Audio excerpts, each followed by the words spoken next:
আল্লাহ তাআলা সাইয়েদনা ইব্রাহিম আলাইহিস সালামকে বললেন যে, ইব্রাহিম, এবার আরো বড় একটি কাজে তোমাকে অ্যাসাইন করব, বড় একটি মিশনে পাঠাবো। সেটা হচ্ছে আমার ঘরকে তোমার আবার পুনর্নির্মাণ করতে হবে, অর্থাৎ রিকনস্ট্রাক্টিং দ্য কাবা।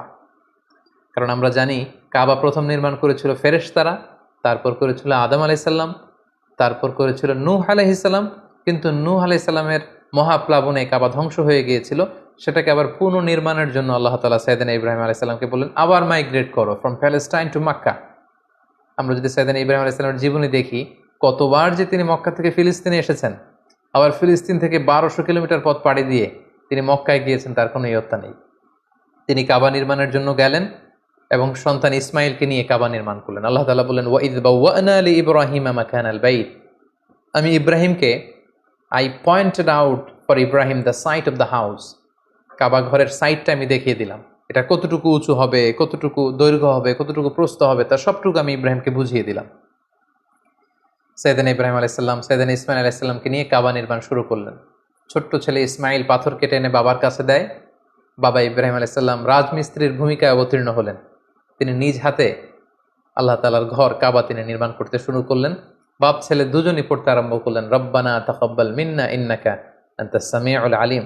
হে আল্লাহ, আপনি আমাদের পক্ষ থেকে এই ইফোর্ট, এই ডেডিকেশনকে, এই কাজকে আপনি কবুল করে নেবেন। এবং আল্লাহ তাআলা বললেন যে, ওয়াইদ জাআলনাল বাইতা মাসাবাতান লিন-নাসি ওয়া আমনা। আমি এই কাবা ঘরকে, ইব্রাহিম ইসমাইলের পদধূলি ধন্য এই কাবা ঘরকে গোটা বিশ্বের মানুষের মিলন কেন্দ্র বানালাম। যেটা আমরা হজ উমরার সময় দেখি, more then 2 million Muslims they gather together in Kaaba. কাবার চারিপাশে প্রায় 20 লক্ষেরও বেশি মানুষ একসাথে হজের সময় তারা সালাত আদায় করে। গোটা বিশ্ব থেকে প্রতিদিন উমরার জন্য মানুষ কিন্তু সেখানে যাচ্ছে। অর্থাৎ মানুষের একটা মিলন কেন্দ্র আল্লাহ তাআলা সেই এলাকাটিকে বানিয়েছিলেন, কিন্তু যেটা একটা সময় ছিল অনুর্বর, জনমানব শূন্য একটি এলাকা। এবং আল্লাহ তাআলা আমাদেরকে আদেশ করলেন, ওয়াত্তাখিযু মিন মাকামি ইব্রাহিমা মুসাল্লা। তোমরা ইব্রাহিমের দাঁড়ানোর জায়গাকে সালাতের জায়গা বানাও। অর্থাৎ যেই পাথরের উপর দাঁড়িয়ে সাইয়েদনা ইব্রাহিম আলাইহিস সালাম কাবাকে রিকনস্ট্রাক্ট করেছেন, আজ পর্যন্ত এই 2500-3000 হাজার বছর পরেও সেই পাথরটি আজও সংরক্ষিত আছে। আপনারা হজ উমরা যারা করেছেন তারা দেখেছেন সেই পাথরটির চারদিকে সেটা সংরক্ষিত আছে। সাইয়েদনা ইব্রাহিম আলাইহিস সালামের ফুটপ্রিন্ট সেখানে আছে, পায়ের ছাপ আছে। এবং সেটাকে সামনে রেখে টু দ্য ডাইরেকশন অফ কাবা সালাত করাকে আল্লাহ তাআলা আমাদের জন্য অবধারিত করেছেন, তিনি আমাদেরকে আদেশ করেছেন। এবং সাইয়েদনা ইব্রাহিম এবং ইসমাইলকে বলেছেন, তোমরা কাবা ঘরকে পরিচ্ছন্ন করো, ঝাড়ু দাও। সাইয়েদনা ইব্রাহিম আলাইহিস সালাম সফলতার সাথে কাবা পুনর্নির্মাণের এই মিশনটাও সম্পন্ন করলেন। সম্পন্ন করে তিনি কায়মনোবাক্যে আল্লাহ তাআলার কাছে একটা দোয়া করেছিলেন, ঐতিহাসিক দোয়া। তিনি বলেছিলেন, রব্বানা ওয়াবআথ ফীহিম রাসূলান। হে আল্লাহ, এই মক্কায় আপনি একজন রসুল পাঠাবেন, ইয়াতলু আলাইহিম আয়াতিক, যে আপনার আয়াত তেলাওয়াত করবে, ওয়া ইউআল্লিমুহুমুল কিতাবা ওয়াল হিকমা, এবং এই এলাকাবাসীদেরকে তিনি আপনার কিতাব শিক্ষা দিবে, সুন্নাহ শিক্ষা দিবে, ওয়া ইউযাক্কিহিম, তাদেরকে পরিচ্ছন্ন করবে, ইন্নাকা আনতাল আজিজুল হাকিম, আপনি মহাপরাক্রমশালী, আপনি প্রজ্ঞাময়। এই বরকতপূর্ণ দোয়ার বদৌলতে বেসিক্যালি আল্লাহ তাআলা আখিরি জামানার পয়গম্বর বিশ্বনবী মুহাম্মদুর রাসূলুল্লাহ সাল্লাল্লাহু আলাইহি সাল্লামকে প্রায় 2500 বছর পরে মক্কায় শেষ নবীর আগমন ঘটে। এবং আল্লাহ রাসূল সাল্লাল্লাহু আলাইহি ওয়াসাল্লাম তিনি বলতেন, আনা দাওয়াতু আবি ইব্রাহিম, আমি হচ্ছে আমার বাবা ইব্রাহিমের দোয়ার ফসল। ওনার দোয়ার বদৌলতেই আল্লাহ তাআলা আমাকে এই পৃথিবীতে শেষ নবী করে পাঠিয়েছেন। একেবারে শেষ পর্যায়ে আল্লাহ তাআলা ইব্রাহিমকে বললেন যে, ইব্রাহিম, তুমি মক্কা ছেড়ে যাওয়ার আগে মক্কাতে একটি ঘোষণা দাও, ঐতিহাসিক ঘোষণা, বিগ অ্যানাউন্সমেন্ট।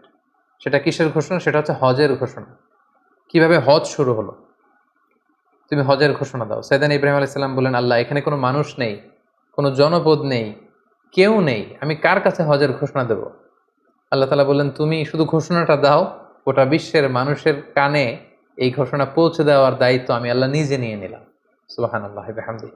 আল্লাহ তাআলা বলছেন, ওয়াআযযিন ফিন-নাসি বিল হজ্জ ইয়াতুকা রিজালা ওয়া আলা কুল্লি দামিরি ইয়াতিনা মিন কুল্লি ফাজ্জিন আমিক। ইব্রাহিম, তুমি ঘোষণা দাও, তোমার এই ঘোষণার বদৌলতে দেখবে আগামী বছর থেকে গোটা বিশ্ব থেকে মানুষ আসতে শুরু করবে। এবং সাইয়েদনা ইব্রাহিম আলাইহিস সালাম সাফা পাহাড়ের উপরে উঠলেন, কোনো বর্ণনায় জাবালে আবু কুবাইসের উপরে উঠলেন, উঠে ঘোষণা দিলেন, আইয়ুহান নাস ইন্না রাব্বাকুম ক্বাদ ইত্তাখাযা বাইতান ফাহাজ্জু। হে গোটা বিশ্বের মানুষ, আল্লাহ তাআলা একটি পবিত্র ঘর নির্মাণ করেছেন আমার মাধ্যমে, তোমরা এই ঘরে হজ পালনের জন্য আসো। তাফসিরে এসেছে যে এই ঘোষণাটা আল্লাহ তাআলা গোটা বিশ্বের সবার কানে তখন পৌঁছে দিয়েছেন।